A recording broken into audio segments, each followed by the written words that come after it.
Where are you going, Vanessa? Going out on the Sidecar! So, going out for a little hour refresher, first thing. We're leaving Emma here just to give me a bit of time to make sure I can still remember how to ride Sidecar, motorbike with Sidecar. And then, we're all going to go out on the two bikes. And we've got a picnic.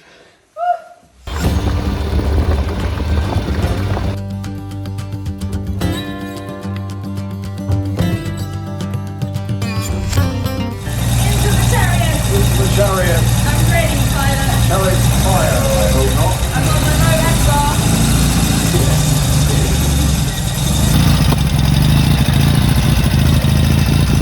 I love the reverse. I'm sure Vanessa said I love the river. That's where we'll go.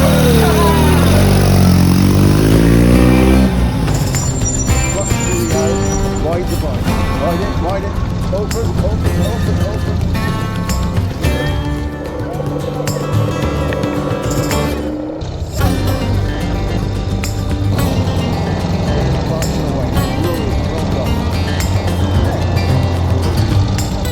Cool. Okay, so that was like a full-on mini test. So basically, we had an emergency stop primed by Rob, where he just went stop, and it absolutely made me jump.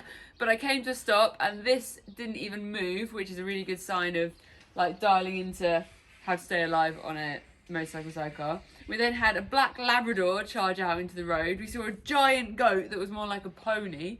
A guy with like a ladder on his shoulder walking along, like spun out. All of like the Portuguese road madness was out there this morning. But we survived. And I haven't forgotten how to ride a motorcycle adventure sidecar overnight. We're ready to go out with Emma. Bop, bop. Right there. My turn. Something you might notice with these bikes is that we have a spare tyre on the back, but we've got 3 wheels. So which spare tyre do you carry based on the fact that this is an adventure sidecar motorcycle? So this is designed for doing some pretty serious distance off and on road. The clever thing that Ural have done is that this wheel can go on any of the wheels on the machine. So it can go on the front on a motorbike, it can go on the back on the motorbike, or it can go on the sidecar, the chariot. Now I've got one here to show you as an example, because basically you couldn't put the same wheel on all of them, but you can if you make it so it's adaptable. So here you can see a slightly different hub and bolt configuration on the 2 sides of the wheel, and that enables you to engage it into the drive shaft, put the discs on different sides, because if you notice on the sidecar the disc is on the inside so that it's obviously safer and you're not likely to get in the way. But on the other side, if we walk over here, you've got the disc on different sides.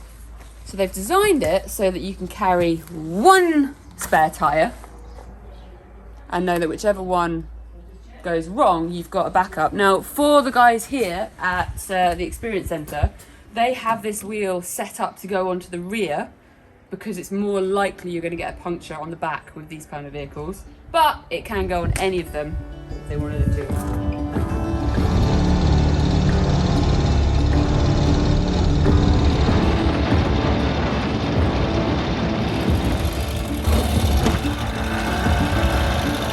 Right, when we stop for lunch, I'm going to explain to you the difference between these 2 bikes and why it's different, me getting onto this one. So this is the more standard gear up model that you can get from Ural, and I'm going to have a go on it. Yeah. Cool. What's this one's name? Grunty. Grunty? No, this one's called Perteram. I like Grumpy. Grunty. I'm grumpy, it's grunty.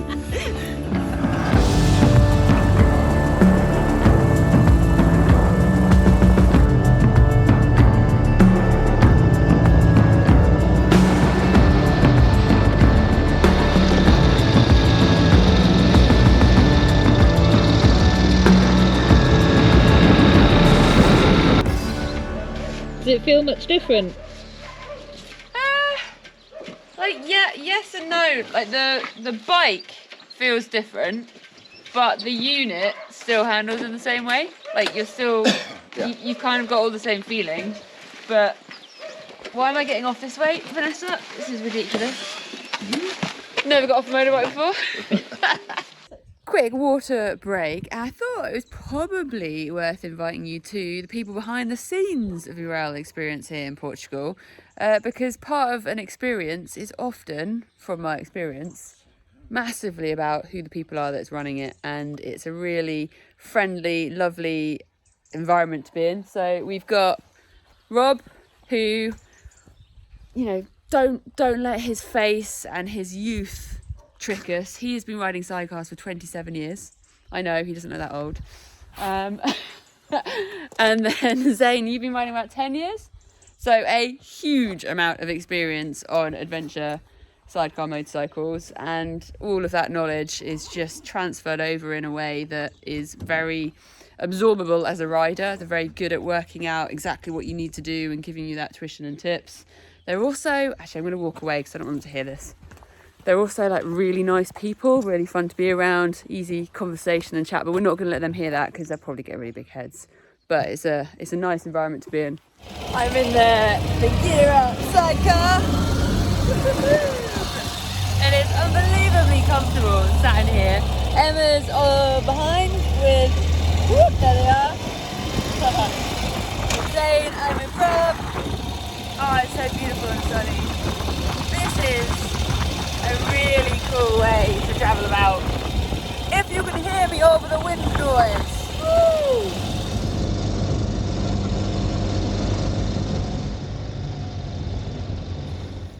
We have a very, very exciting moment happening right now.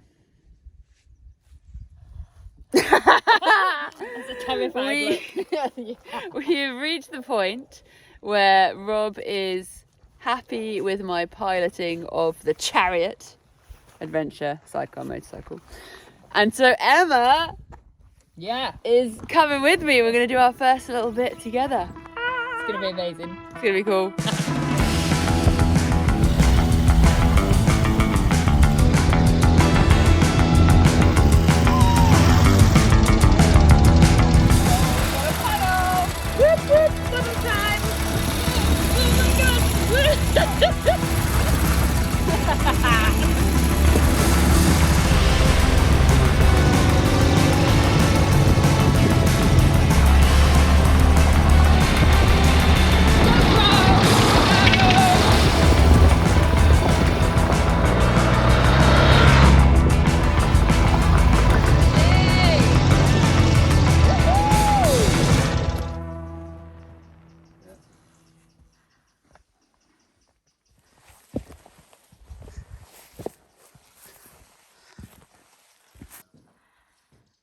I'm in a cave.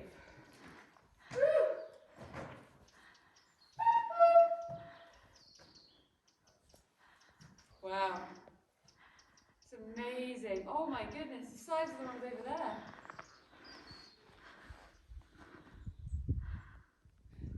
That's our workout for the day. Although actually riding a sidecar is far more energy requiring than you'd think, because you've really got to kind of muscle it to steer it, and you're flinging around like a monkey, moving the weight about. Whew. Back down again. There they are. It's really not that big a hike, but it was a hike. Cool. We're about to go back up the descent, and I'm going to be really thinking about finding the traction for the bike, so positioning the bike's line to give me the most traction to keep the sidecar straight and with us, but also keeping momentum, because I think if we were to come to a stop on that hill climb, it could get a little bit messy. So I'm just going to go for steady, smooth momentum, and then elbow the monkey when we need some extra monkey momentum.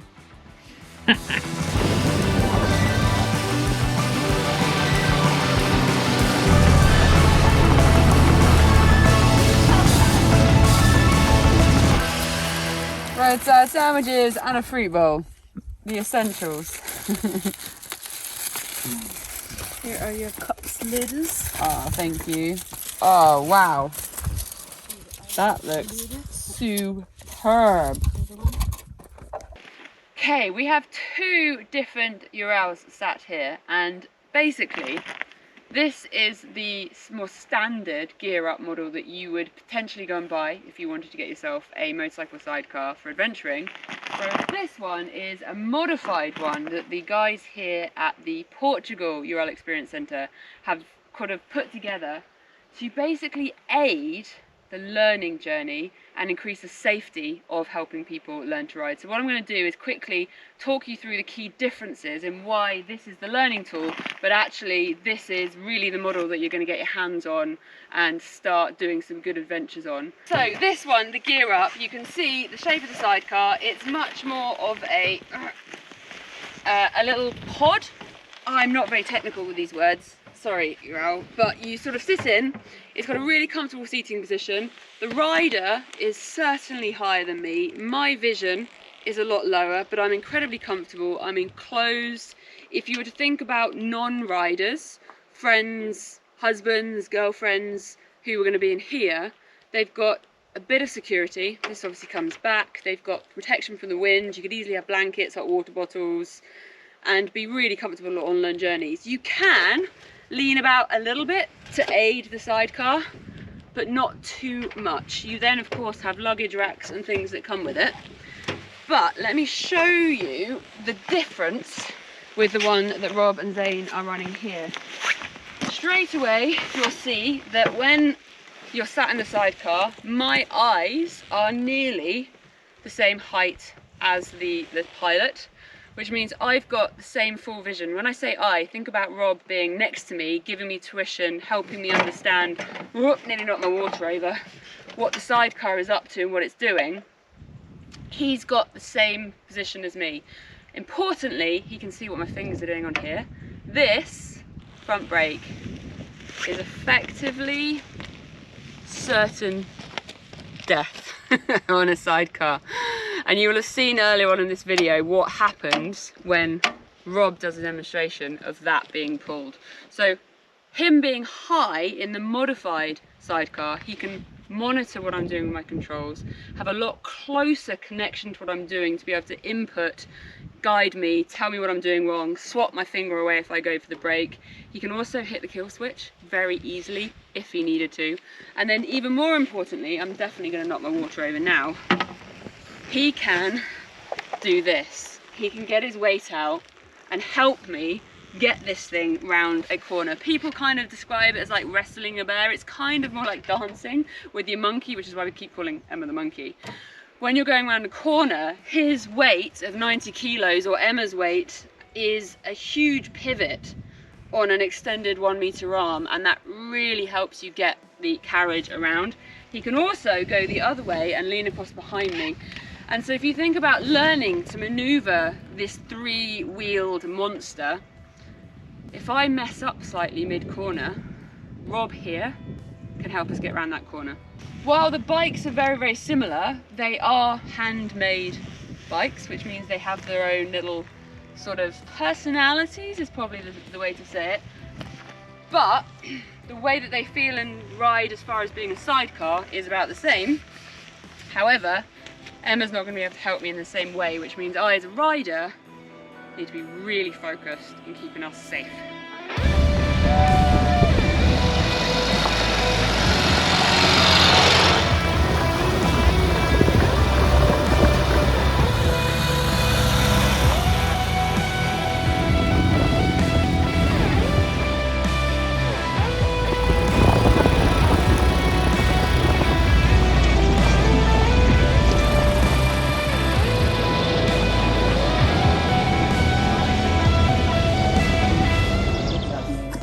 Wow, look at that.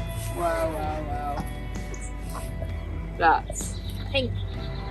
There's a pretty amazing view that way.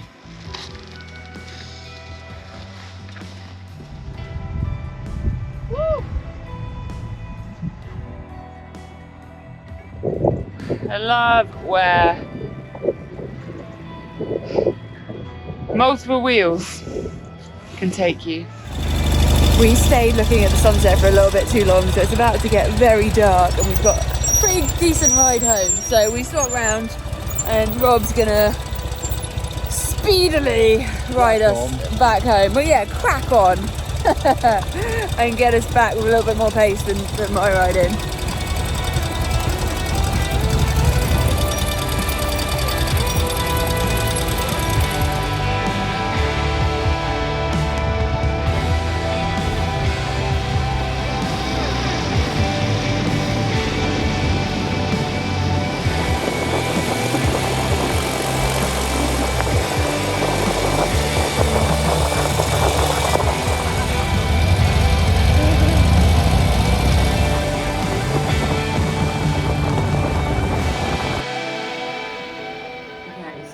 We are currently getting a tour of Rob's Rhinoceros beetle. They hit him in the face while I was riding along.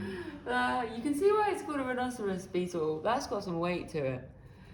So where do you keep your little pet rhinoceros beetle? My little pet rhinoceros beetle lives in a matchbox. Okay, cozy. Has he got some straw? May I show you how? Yeah, there we go. In a matchbox. And then where does the matchbox live? In the freezer. Of course. What do rhinoceros beetles eat? Freezer air. Monkeys. Oh. I don't want to be eaten. It's the No, lesser fair, spotted fair, monkey eating How long rhinoceros have beetle. you had little rhinoceros in the freezer? Oh wow. How long's that? Since the last monkey it ate. Oh. Mm. Is it hungry again? I was a monkey, remember? Fortunately. He's a monkey on the sidecar. Fortunately, it's asleep. Oh, is that what you call And it's it? a very long sleep. Right. This is one of the most random things. So do you remember at lunch yesterday when we all got the giggles? And you came in and you walked out. There was something on the table that got whisked away very, very quickly. And we would place bets about whether we'd find out about said rhinoceros beetle. You win. You already met your rhinoceros beetle. You win. Oh. Yeah, you win the bet. But I think we did good acting. So Oh, we disappointed. did. You had no I am idea. so disappointed. Oh. We thought you knew. We thought that we were busted. We full on got the I mean, I- to be fair, it is cool. I feel undermined, subverted, disappointed. I feel like you need to turn the camera around just to see how much you're giggling. Oh. I slipped on my slipper heel. That's why they're called slippers. Come on. These high heels are too big. There we go. Oh.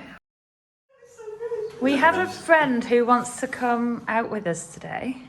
Okay, why do I feel nervous? Come and have a look. He's going to act really nicely. Okay. You nutter. You wanna? Please, can I you wanna come? Bring that on the sidecar. I don't want to bring it. He's asked. He's asked. Yeah. Okay. We can do a deal then. If you can fit in the sidecar and then he can come. It's not called him. He's called Fred. Fred the Named flamingo. it. He's named it Fred. Fred. All right, Fred. Challenge accepted. We're going on an adventure.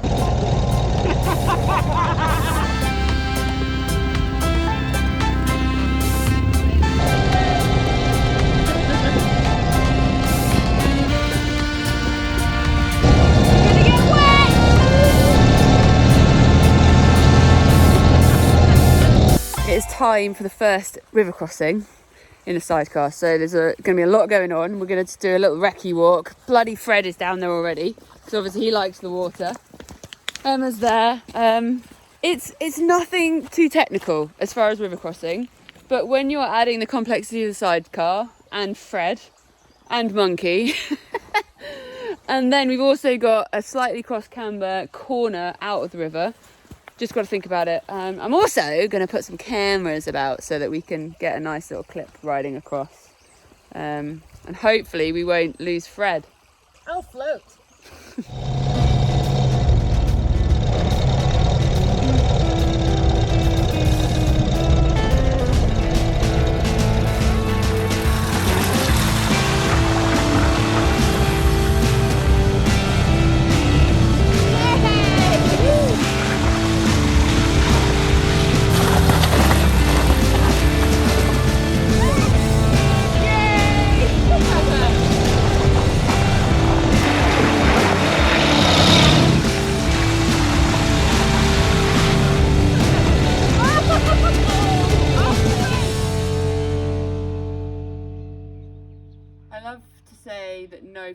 lives were harmed in the making of this, but unfortunately Flamingo is down. It's okay, we can bring him back to life. He needs a plaster, I think, Emma. We'll take him back home and we'll fix him up. Oh.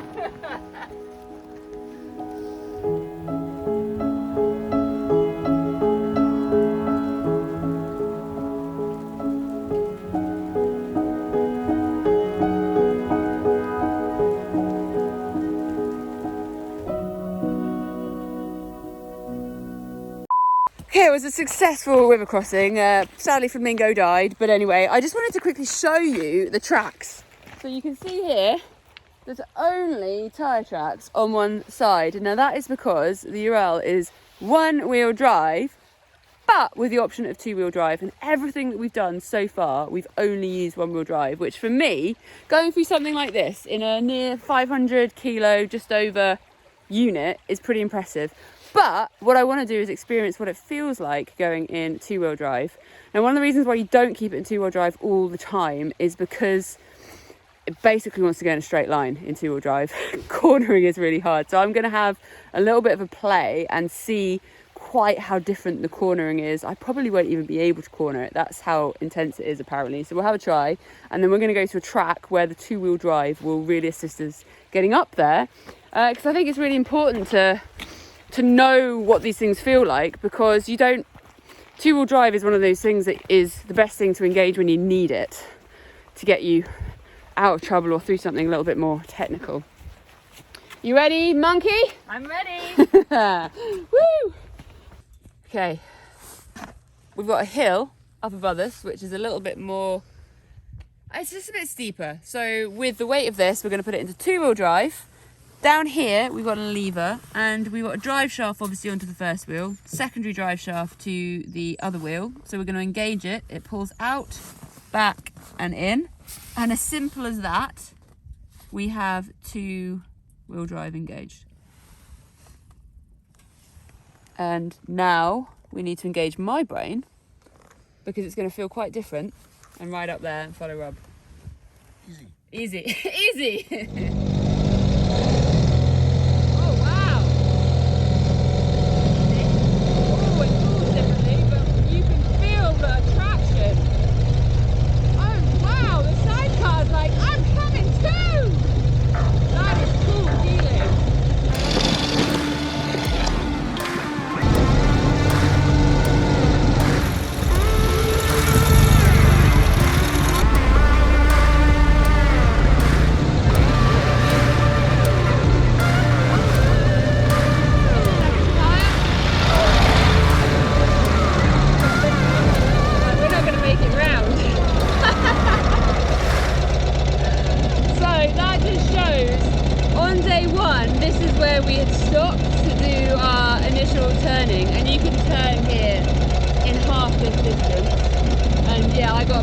Turn in there with the two-wheel drive. So that's why, one of the reasons why you don't live in two-wheel drive, you deploy it when you need it for the terrain, kind of just like you would in a 4x4. So let's switch. Right, I challenged Rob to try and do a donut in a sidecar. Now, for everything I can find online, I've only found ice donuts. This is not endorsed by Ural Motorcycles. This is us being a little bit naughty and having some fun out in Portugal, and I guess trying to test the limits of what you can do on sidecars. So Rob is going to give it a go with Zayne first, because obviously Zayne is way more advanced as to where to put her weight.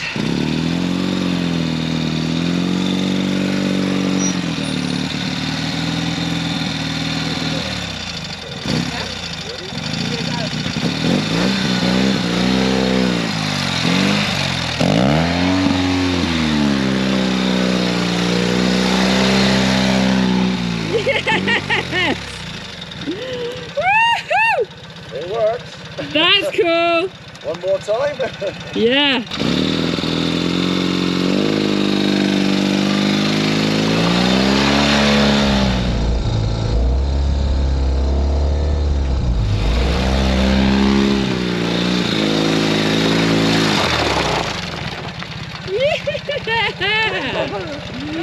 Awesome! We're gonna swap out the monkey. I don't want to miss out on the fun. Let's see if I can do the weight too. Okay, so you're holding on to this. Yeah. Hold on to there. Yeah.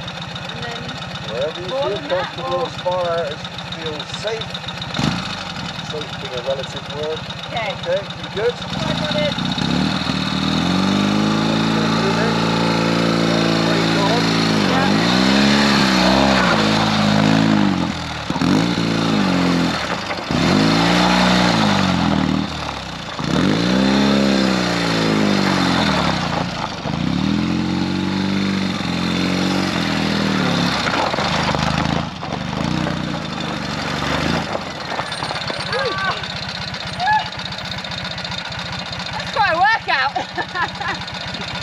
You're out on an adventure, you've got your sidecar and your motorcycle, and something isn't playing ball. This bike hasn't got loads of technology, but it has got a very handy bit of technology to help you out when you are out in the wilderness with an issue. Now, one, to just kind of clarify, it doesn't have load of technology that's going to do fancy stuff for you, which I actually think is a good thing because it's less technology to go wrong and to get you out in trouble when you are out. But also, when something does go wrong, you haven't got a fancy complicated dash to start telling you what is going on. You don't want to be calling a dealer and trying to diagnose in the middle of nowhere, so you've got a little dongle.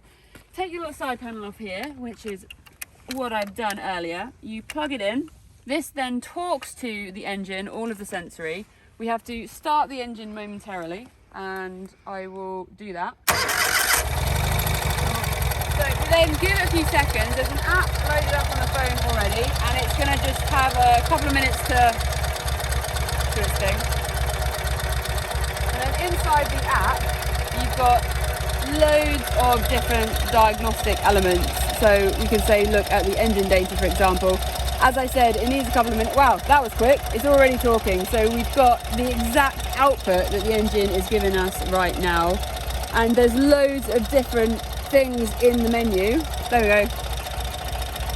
That we can look through. I'm not going to go through that in detail.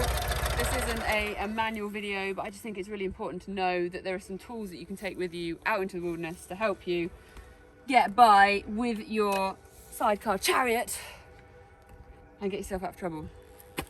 Just spotted the shovel on the side to get yourself out of trouble. Clever, it's very well hidden, I've only just noticed it.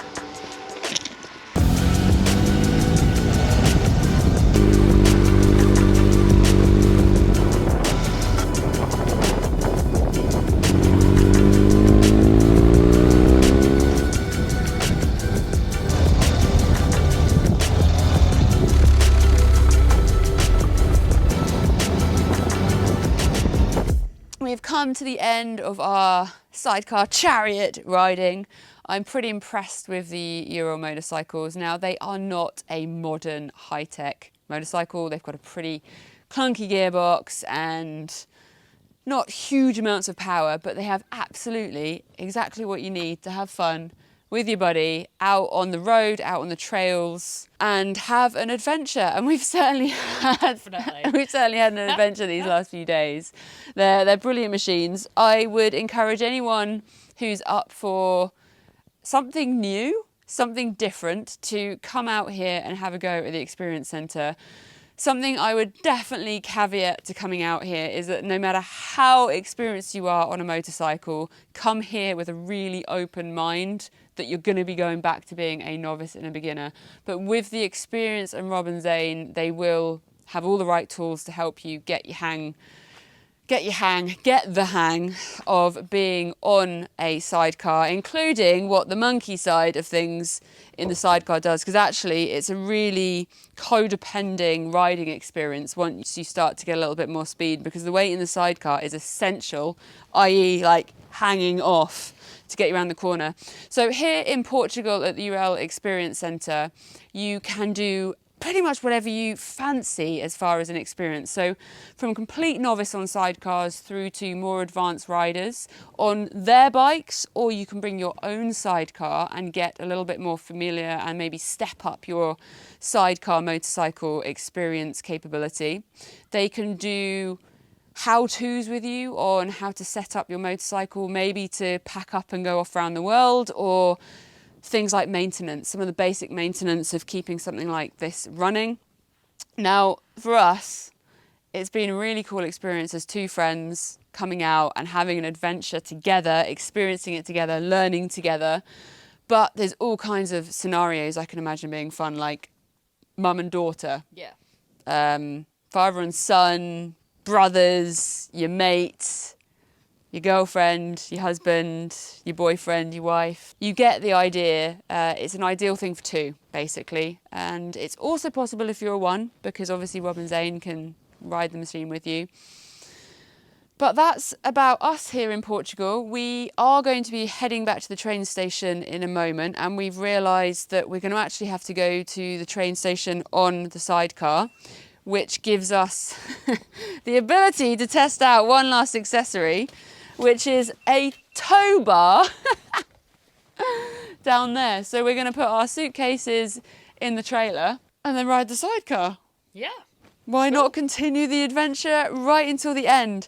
I'm Vanessa Ruck, the girl on a bike. Thank you so much for watching. Let me know in the comments what you think of the whole concept of sidecars, whether you're a big lover, whether you've tried one, whether you think you might now. And we really hope that you've enjoyed the experience. I'm also going to give Emma another cheeky plug because she is an absolute nutcase, one definitely to follow her journey on. She will be heading off in the new year to row solo across the Atlantic, solo in a rowing boat, no engine. Emma Wolstenholme on the Atlantic Roar. Check her out. So Emma's come up with a crazy plan. I'll let you say this crazy plan. So I like doing crazy adventures, and each adventure has to be more crazy than the next. So after rowing the Atlantic, why not let's go and do the Touratech Rally? Because this is so much fun, and I think after doing 55 days at sea, hopefully less, I think it'd be nice to do my next adventure with somebody else. So and obviously, Okay. amazing. Right then, so we're taking on that challenge right now on camera that we're going to try and do a rally in a motorcycle adventure sidecar. Let's make it happen. This is what happens when you put two lunatics together. I just want to hang off the edge.